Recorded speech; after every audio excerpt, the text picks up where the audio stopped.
제가 학생 때 미국에 친구가 있어서 미국에 한번 놀러 간 적이 있었습니다. 그 친구 집이 미국에 있었어요.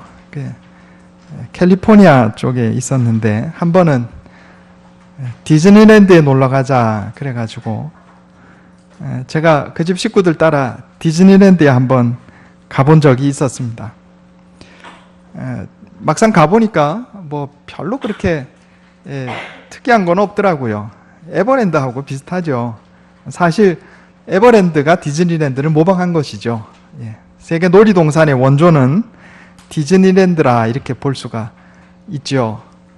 그런데 그 디즈니랜드에 가서 놀았던 다른 기억은 남아있지를 않은데 제일 기억에 남았던 게 참새가 기억에 남더라고요. 참새가 뭐 기억에 남는가? 참새가 사람을 봐도 무서워하지 않고 가까이 오더라고요.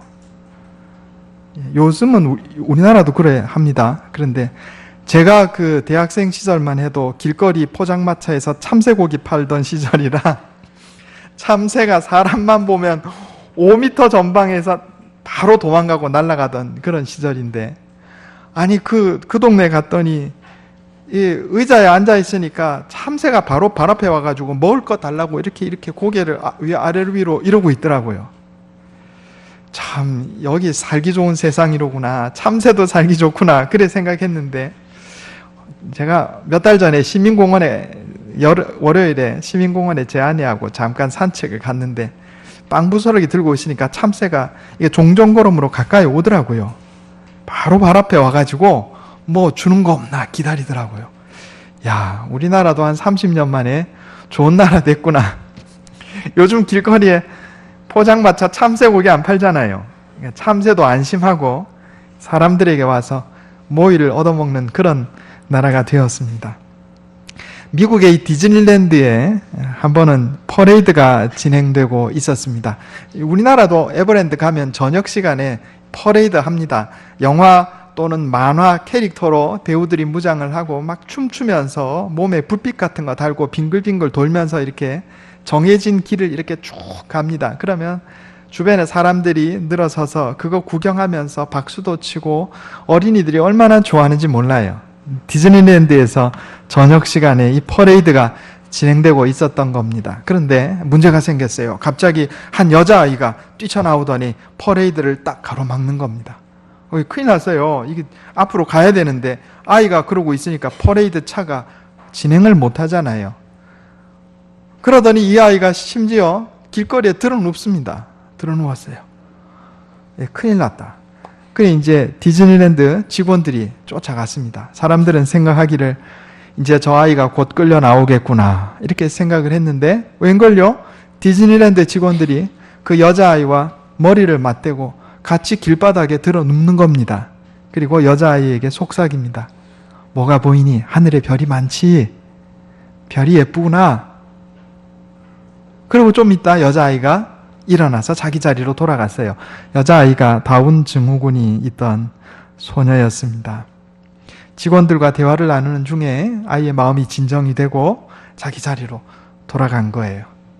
아마 주변에 있던 사람들은 아마 이 여자아이가 직원들의 손에 끌려서 강제로 밖으로 퇴장당하는 그런 모습을 상상을 했는데, 직원들이 여자아이와 함께 머리를 맞대고 땅바닥에 드러누워서 하늘을 바라보고 별에 대해서 이야기를 나누는 그 모습을 보고 감동을 받았어요. 퍼레이드 왜 합니까? 디즈니랜드 놀이동산 광고하고 사람들 많이 오게 하려고 퍼레이드 하는 거잖아요. 그 퍼레이드가 한 소녀에 의해서 가로막히는 사건이 있었는데, 자, 이것은 어떻게 보면 이건 문제가 생긴 거예요. 그죠? 그런데 이 직원들이 사랑의 마음과 또 이 겸손과 다른 사람을 배려하는 따뜻한 마음씨로 이 소녀를 대했을 때 퍼레이드가 아무 문제 없이 진행된 것보다 더 큰 울림으로 이 디즈니랜드를 사람들에게 광고하게 되었다. 이런 이야기입니다. 오늘 본문 말씀에 사울에 관한 이야기가 나옵니다. 사울은 이스라엘의 초대 왕이었습니다. 여러분 잘 알고 있다시피 원래 이스라엘은 왕이 없었어요. 하나님께서 민족의 위기 때마다 사사를 세우셔서, 기드온과 같은 사사를 세우셔서 나라의 위기를 극복하게 하고, 이 사사들이 재판도 진행하고, 그런 식으로 한 사람으로부터 그 아들로 물려지는 이런 왕위 계승이 존재했던 것이 아니고, 사사들, 그때 세워지는 사사들로 나라가 운영되던 사사시대였는데, 이스라엘 백성들이 주변 나라에 왕이 있는 것을 보고 사무엘에게 왕 세워달라고 요청을 하니까 하나님께서 할 수 없이 사무엘을 통해서 사울을 왕으로 세우게 됩니다. 이스라엘의 불순종으로 말미암아 생긴 왕 제도였지만, 어쨌든 사울 왕은요, 초대 왕으로서 처음에는 나름대로 그 역할을 잘 수행합니다. 그는 처음에 훌륭한 왕이 될 자질을 갖추고 있던 사람이었어요. 겸손한 사람이었고, 또 다른 사람을 품을 줄 아는 관용의 사람이었고, 또 용맹한 장수기도 했습니다. 그는 결단력을 가지고 전쟁에 나가서 승리하는 투사였습니다. 그런데 이 사울의 왕권이 견고해질 때쯤 되어서 이 사울의 마음이 변심하기 시작합니다.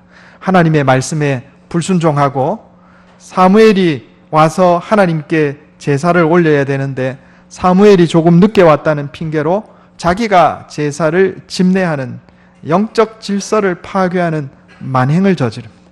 그래서 하나님께서 사울을 왕으로 세운 것을 후회하시고, 사무엘을 통해서 다시 다윗을 새로운 왕으로 기름 부어 세우셨습니다. 물론 다윗이 금방 왕이 된 건 아니에요. 사울의 왕권이 견고했기 때문에 다윗은 비록 성장하고 있었지만, 그러나 그는 일개 장수에 불과했습니다. 그러나 그런 다윗을 눈여겨본 사울이 다윗을 질투하게 되고 다윗을 죽이려는 계략을 꾸미게 됩니다. 오늘 본문 말씀에 사울이 다윗을 죽이려고 계략 꾸미는 장면들이 나와 있는 거예요. 처음에는 자기가 단창으로 다윗을 불시에 기습해서 죽이려고 하다가 이것이 이제 제대로 되지 않으니까 계략을 써서 다윗을 죽이려고 합니다. 블레셋과의 전쟁에서 맨 앞에 나가게 만들어서 죽이려는 거죠. 심지어 자기의 딸을 다윗에게 주어서 그것을 올무로 다윗을 죽이려는 그런 계략을 세우게 되는 것입니다. 이러한 것 때문에 결국은 사울은 멸망길로 가고 맙니다. 인생의 핵심적인 뼈대는 관계라고 이야기할 수가 있겠습니다. 관계를 잘 맺고 사는 사람은 복되고 행복한 인생을 살고, 관계를 잘 못 맺는 사람의 인생은 어렵습니다. 그런데 관계는 두 가지가 있다. 제가 그런 말씀 드렸어요. 첫째로 누구와의 관계예요? 하나님과의 관계. 둘째로 다른 사람과의 관계. 하나님과의 관계를 잘 맺고 다른 사람과의 관계를 잘 맺고 사는 사람은 인생이 복되고 행복합니다. 그러나 하나님과의 관계에 파탄이 나고 다른 사람과의 관계에 파탄이 나는 사람은 그 인생이 불행하고 결국 인생이 망하게 된다, 이런 이야기입니다. 아까 제가 디즈니랜드의 직원들의 이야기를 말씀드렸는데, 그들은 고객들과 좋은 관계를 맺을 줄 아는 사람이었어요. 그죠? 그러니까 위기의 순간이었는데, 퍼레이드를 망칠지도 모르는 순간이었는데, 그것이 오히려 디즈니랜드를 훌륭한 기업으로 광고할 수 있는 좋은 기회가 되었다, 이런 이야기입니다. 사울은 훌륭한 왕으로 시작했지만 그의 마지막은 멸망으로 끝나고 말았습니다. 왜 그랬나? 첫째, 하나님과의 좋은 관계 맺기에 실패했어요. 금방 말씀드린 것처럼 하나님의 말씀에 불순종하고 영적인 질서를 깨뜨렸습니다. 둘째, 다른 사람과 좋은 관계를 맺는데 실패했어요. 다윗은 이제 막 성장하는 신진 소장파 젊은 장수였습니다. 그가 다윗과 좋은 관계를 유지했더라면 다윗을 통하여 나라가 더욱더 부강해지고 그의 왕권도 더 견고해질 수 있는 좋은 기회였는데도 불구하고 그가 다윗을 질투하는 것 때문에 그의 인생이 망하고 말았다, 이런 이야기입니다. 전에 그 영화 중에 아마데우스라는 영화가 있었습니다. 여러분 기억하시는지 모르겠어요. 모차르트, 볼프강 아마데우스 모차르트. 모차르트에 대한 영화인데, 모차르트의 전기 같은 영화죠. 여기에 한 사람이 등장하는데 누가 등장하냐면 안토니오 살리에리라는 사람이 등장합니다. 그는 오스트리아 비엔나의 궁중악사였는데 매우 훌륭한 음악가였고 많은 사람들의 존경과 인기를 받아 가지고 있던 사람이었어요. 그런데 그가 그 훌륭한 사람이 모차르트를 보고 나서 시기 질투에 사로잡힙니다. 그리고 그 인생 대부분을요, 모차르트를 질투하고 모차르트와 충돌하는데 그 인생을 허비하기 시작해요. 그리고 그의 인생은 철저하게 패배한 자의 인생이 되고 말았다. 이런 얘기입니다. 시기와 질투 죄는 인생을 파멸시키는 무서운 죄입니다. 따라해 보겠습니다. 시기와 질투는 인생을 파멸시키는 무서운 죄입니다. 이스라엘의 민담에 이런 이야기가 있습니다. 어느 날 천사가 한 여인에게 나타납니다. 내가 너에게 복을 주겠다. 또 하나 더 얹어서 너가 원하는 친구 한 사람을 얘기하면 그에게는 너에게 주는 2배의 복을 주겠다. 이렇게 이야기를 했습니다. 그러니까 이 여인이 천사님 정말 제가 원하는 대로 하나 해주시고 또 제가 원하는 대로 갑절의 일을 제 친구에게 해주실 겁니까? 그래. 어떻게 해주기를 바라냐? 그러자 이 여인이 대답했습니다. 뭐라고 대답했을까요? 제 눈을 하나 멀게 해주십시오. 왜? 왜 그랬을까요? 내 눈을 하나 멀게 하면 내가 지적하는 그 친구는 눈이 몇 개 멀어요? 2개 멀어요. 어떻게 되죠? 장님이 되는 거예요. 내 눈을 하나 빼서라도 저 X를 장님으로 만들고 말겠다. 이게 이제 이스라엘 민담에 나오는 이야기예요. 시기질투라는 말은 좀 광범위하게 얘기하면 다른 사람을 못마땅하게 여기는 죄입니다. 다른 사람을 못마땅하게 여기는 죄는 나의 인생과 다른 사람의 인생을 파괴합니다. 마귀가요, 요거를 아주 기가 막히게 이용합니다. 우리나라에 아주 못된 말이 있습니다. 뭐예요? 너 죽고 나 죽자. 네, 그거예요. 너 죽고 나 죽자. 그게 딱딱 이런 겁니다. 이스라엘에도 민담에 나오는 이야기예요. 네. 그래, 너를 죽이려면 내가 내 눈 한쪽이라도 내가 포기할 수 있다. 너 죽고 나 죽자. 이 악한 마음은 마귀가 주는 겁니다. 그리고 그것은 나와 다른 사람의 삶을 파괴해요. 사울이 그랬어요. 사울이 부족한 게 뭐 있어요? 이스라엘의 왕이에요. 그죠? 하나님이 왕으로 세웠어요. 그에게는 많은 장점들이 있었어요. 다른 사람보다 어깨 하나는 더 큰 키, 잘생겼어요. 그리고 용맹스러운 장수였고 또 그는 처음에 겸손하고 관용한 사람이었어요. 그런데 다윗을 향한 시기 질투에 그 마음을 빼앗기는 순간에 그의 인생이 망하고요. 다윗도 수많은 고초를 겪게 되었다. 이런 얘기입니다. 제가 그런 거 많이 봤어요. 전에 섬기던 교회에서 이 시골 땅에 창고업을 하는 집사님이 한 분 계셨는데 이 창고업을 하는 집사님이 너무너무 힘들어하는 거예요. 그래 왜 그런가 싶었더니 그 시골에 이제 연고지가 없는데 창고를 하나 만들어 가지고 이제 사업을 하는데 그리로 들어가는 길이 아마 다른 사람의 소유의 땅이 조금 겹쳐 있었던 모양이에요. 그런데 아마 이제 뭔가 좀 다툼이 있었겠죠. 자기 땅이라고 길을 막아버린 거예요. 그러면 창고에 차가 드나들 수 없잖아요. 그래가지고 법적인 분쟁이 붙었습니다. 그래가지고 법정 소송하면 두 사람 중에 누가 이길까요? 둘 다 죽는 일이죠, 그게. 그렇잖아요. 그게 법적으로 자기 땅이라 해도 길은 못 막게 돼 있어요.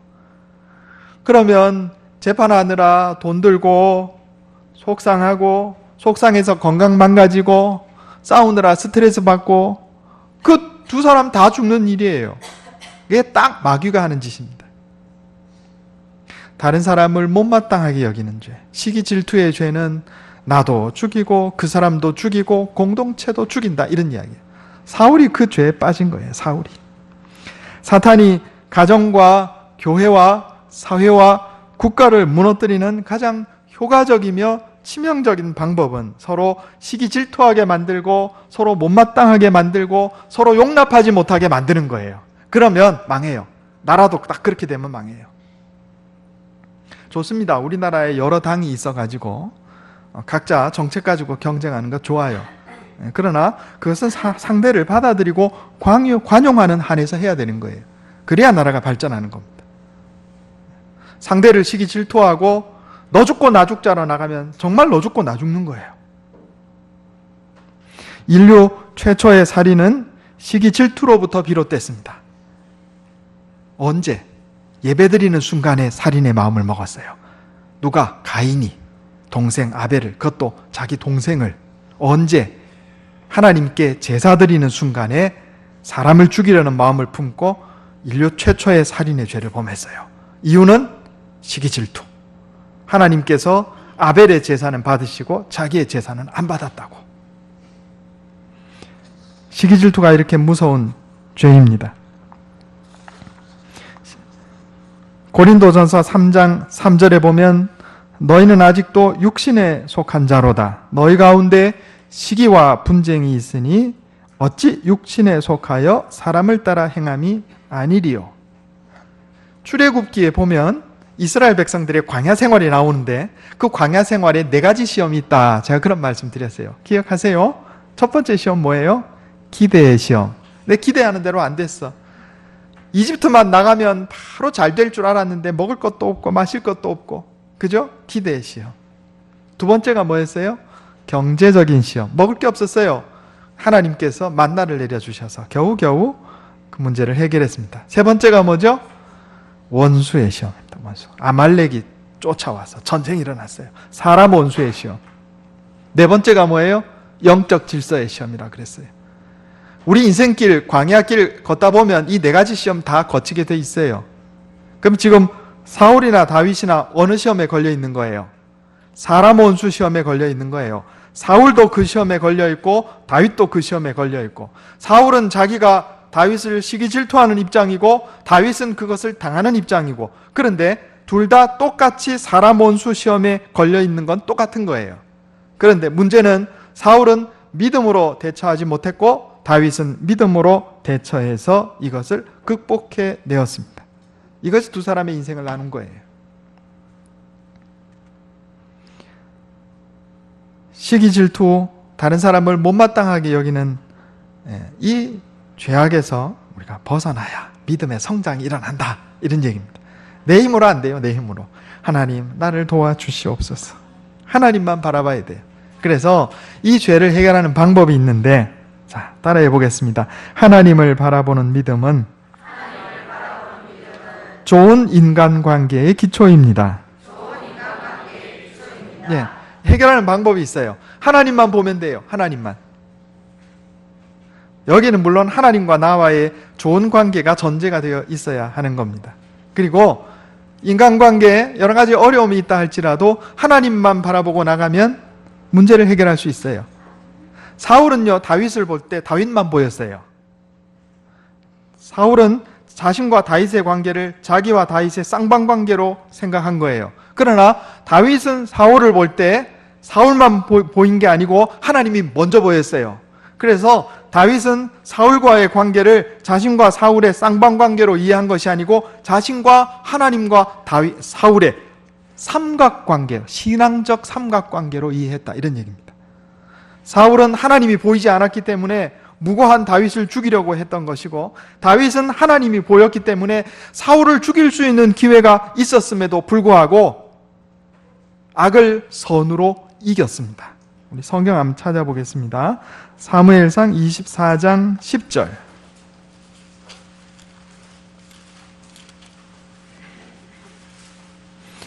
구약성경 449페이지입니다.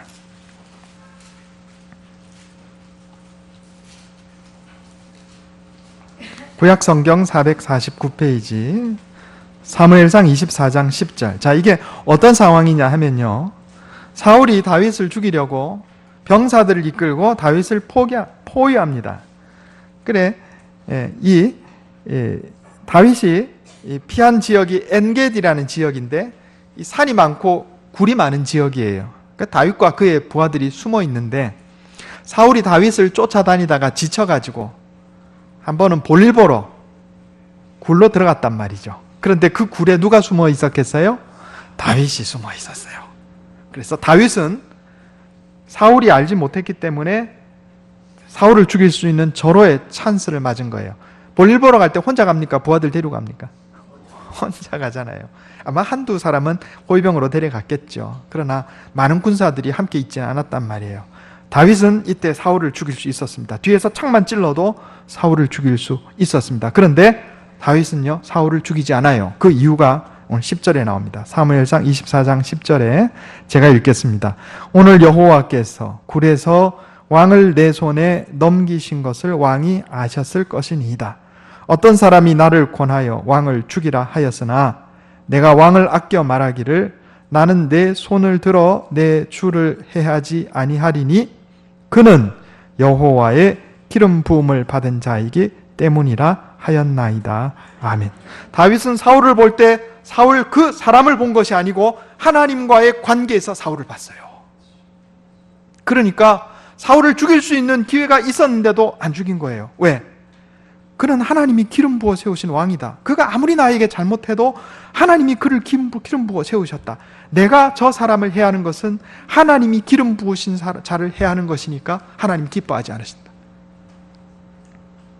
이 다윗하고 사울의 차이점이에요. 가인이 동생을 질투하기 전에 하나님을 먼저 바라보았다면 살인죄를 저지르지 않았을 겁니다. 요셉의 형들이 요셉을 질투하기 전에 하나님을 먼저 바라보았다면 동생을 노예로 팔지 않았을 겁니다. 다윗은 사울을 볼 때 하나님이라는 프리즘을 통해서 사울을 봤기 때문에 죄를 짓지 않을 수 있었다, 이런 얘기입니다. 제가 카메라를 좋아하는데 그 SLR 카메라라는 게 있어요. 그 덩치가 크고 무식하게 생긴 카메라가 있는데 이 카메라 안에 뭐가 들어가 있냐면 삼각형 모양의 프리즘이 들어가 있습니다. 그래서 카메라 요 렌즈를 통해서 빛이 들어오는데 눈 대는 데는 이 위에 있어요. 그럼 이 렌즈에 있는 게 어떻게 내 눈에 보이냐면 프리즘을 통해서 상이 이렇게 들어오는 거예요. 그래서 카메라로 세상을 보는 것은 프리즘으로 세상을 보는 겁니다. 우리가 세상을 바라볼 때, 다른 사람을 바라볼 때 하나님이라는 프리즘을 통해서 세상을 바라보고 하나님이라는 프리즘을 통해서 사람을 바라보면 우리의 행동이 달라진다, 이런 얘기예요. 다윗이 그랬어요. 세 번째로 하나님의 섭리는 악인의 계획을 초월합니다. 따라해 보겠습니다. 하나님의 섭리는 악인의 계획을 초월합니다. 자, 사울도 그렇고 다윗도 그렇고 지금 인간 원수, 사람 원수 시험에 빠져 있는 상황이다. 제가 그랬어요. 사울은 공격하는 입장이고 다윗은 방어하는 입장이에요. 그런데 제가 전에 그런 말씀 드렸습니다. 어떤 사건이든 상황이든 그 자체는 복도, 화도 아니고 중립적인 거다 그랬어요. 믿음으로 대처하면 어떤 상황이든 그것이 내게 복이 되는 것이고, 불신앙으로 대처하면 어떤 상황이든 그것이 재앙으로 바뀐다, 이런 말씀을 드렸습니다. 자, 사울과 다윗이 처해 있는 상황, 사람 원수의 시험에 처해 있는 상황에 사울은 불신앙으로 반응하고 다윗은 믿음으로 반응했다, 이런 얘기입니다. 다윗은 사울의 계략에 대해서 계략으로 상대하지 않았습니다. 상대가 나를 죽이려고 계략을 쓰면 나도 계략을 써서 상대를 죽이는 것이 세상의 방식입니다. 그러나 사울이 계략을 써서 다윗을 죽이려고 해도 다윗은요, 묵묵하게 하나님만 바라보고 나갔어요. 어떻게 보면 참 어리석다 싶을 정도로 소처럼 묵묵하게 자기 일을 하고 나갑니다. 그는 사울의 증오에 대해서 미움으로 응답하지 않았습니다. 그는 하나님만 바라보고 하나님께 인정받으려고 했습니다. 사람의 손은 눈에 보이지만 하나님의 손은 눈에 보이지 않아요. 그래서 보통 많은 사람들이 사람만 신경 쓰고 하나님 신경 쓰지 않는데, 그러나 여러분, 하나님의 손은 천만인의 사람보다 크다는 사실을 믿으시기 바랍니다. 하나님의 손은 비록 보이지 않아도 몇 천만의 사람 손보다 더 능력이 있으심을 믿으시기 바랍니다. 그래서요, 사울이 다윗을 죽이려고 갖은 모략을 쓰다가 심지어 자기 딸까지 다윗에게 주면서 다윗을 이 함정에 빠뜨리려고 했는데, 여러분, 이 일이 결국은요, 나중에 사울과 그의 아들들이 죽고 나서 다윗이 이스라엘의 왕이 될 때 다윗에게 이스라엘 왕권의 정통성을 부여하는 계기가 됩니다. 왜냐하면 왕의 사위도 왕위 계승권이 있어요. 고대 사회에서. 만약에 사울이 다윗을 죽이려는 목적으로 자신의 딸을 다윗에게 주지 않았더라면 사울이 죽은 후에도 다윗이 왕이 되는 것이 그렇게 쉽지 않았을 겁니다. 그렇게 순조롭지 않았을 거예요. 그러나 어찌됐건 간에 다윗은 사울의 미움을 받았을지라도 사울의 사위였기 때문에 그에게 왕권의 정통성이 부여된 거예요. 악인은, 사울은 악하게 다윗을 죽이려고 계획을 세웠지만, 그러나 다윗은 거기에 대해 계략으로 반응하지 아니하고 하나님만 바라보고 나갔을 때 하나님께서 사울의 그 악한 계략을 통해서 오히려 다윗의 왕권의 정통성을 심어주신 겁니다. 그래서 하나님의 섭리는 악인의 계획을 초월합니다. 그러므로 우리가 불안해할 일이 없어요. 내가 하나님만 바라보고 나가면서 다른 사람, 나를 괴롭히는 다른 사람의 모략이나 다른 사람의 계획이나 시선을 불안해하거나 두려워할 필요가 없어요.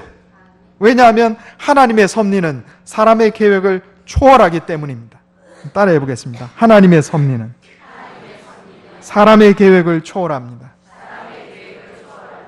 다윗은 그걸 알았어요. 그래서 승리할 수 있었다, 이런 얘기입니다. 여러분, 좋은 관계는 복된 인생을 이루는 기초이며 나쁜 관계는 재앙의 씨앗입니다. 먼저 하나님과의 좋은 관계, 그 다음에 거기에 기초해서 다른 사람과의 좋은 관계, 이렇게 좋은 관계를 맺고 사는 사람은 복을 누리며 성공하게 되어 있습니다. 살아가면서 늘 좋은 상황만 만날 수는 없습니다. 형편이 어렵고 힘들고 이건 위기다 싶은 상황이 있을 수 있어요. 퍼레이드를 가로막은 소녀처럼 내 인생 퍼레이드에 누군가 끼어들어서 내 인생 퍼레이드가 중지되는 위기에 처할 수 있다, 이 말입니다. 그러나 모든 사건이나 상황은 중립적인 겁니다. 내가 하나님과 좋은 관계를 맺고 다른 사람과 좋은 관계를 맺고 믿음으로 대처하면 재앙처럼 보이던 상황이 내게 복으로 바뀌는 놀라운 경험을 하게 될 것입니다. 이런 은혜가 저와 여러분에게 함께 하시기를 예수님의 이름으로 축원합니다. 기도하겠습니다. 하나님, 좋은 관계가 복된 인생을 가져옴을 깨닫게 해주시니 감사합니다. 우리가 하나님과 좋은 관계를 맺고 그것을 기초하여 다른 사람과 좋은 관계를 맺고 살게 해 주시옵소서. 나와 다른 사람의 인생을 파괴하는 시기 질투와 못마땅하게 바라보는 시선을 다 내버리게 하시고 겸손과 배려와 사랑으로 서로 대하게 하여 주시옵소서. 하나님을 바라보는 믿음 안에서 어려운 상황들 극복할 수 있게 도와주시옵소서. 하나님, 누군가 나를 괴롭히고 고통스럽게 할지라도 불안해하거나 낙심하거나 두려워하지 말 것은 하나님의 섭리가 인간의 계획을 초월하는 것임을 깨닫게 해주심이니이다. 하나님, 우리가 주님만 믿고 바라보며 하나님 말씀 따라 순종하며 삶으로 하나님 내게 베풀어 주시는 놀라운 은혜와 복을 누리게 해 주시옵소서. 이것이 내 힘과 능력으로 되지 않음을 고백합니다. 날마다 말씀으로 나를 깨우쳐 주시고 성령으로 인도하여 주시옵소서. 우리 주 예수님의 이름으로 간절히 기도하옵나이다.